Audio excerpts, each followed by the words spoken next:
Hello, I'm Severin Suzuki speaking for ECHO, the Environmental Children's Organization. We're a group of 12 and 13-year-olds trying to make a difference.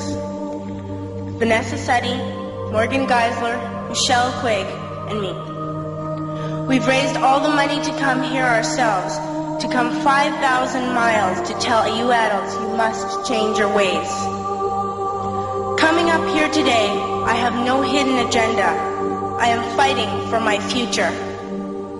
Losing my future is not like losing an election or a few points on the stock market.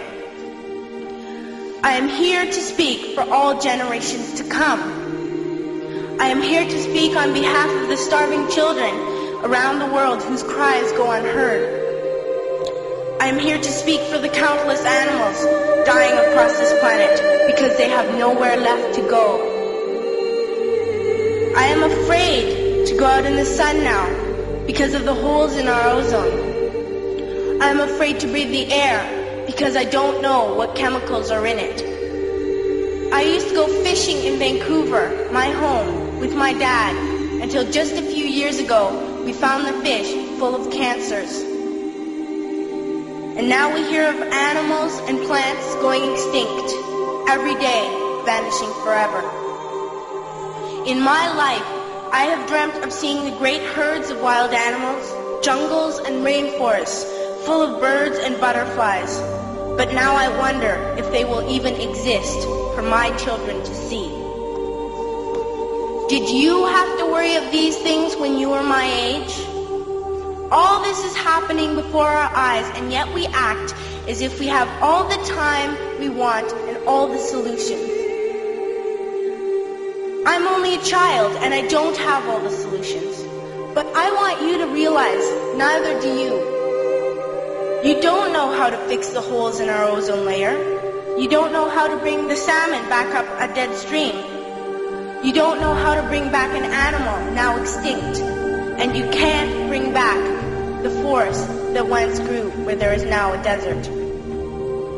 If you don't know how to fix it, please stop breaking it. Here, you may be delegates of your government, business people, organizers, reporters, or politicians, but really, your mothers and fathers, sisters and brothers, aunts and uncles, and all of you are someone's child.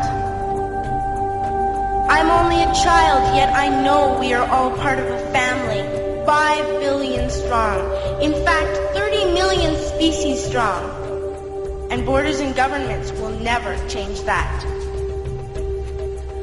I'm only a child, yet I know we are all in this together and should act as one single world towards one single goal. In my anger, I am not blind, and in my fear, I am not afraid of telling the world how I feel.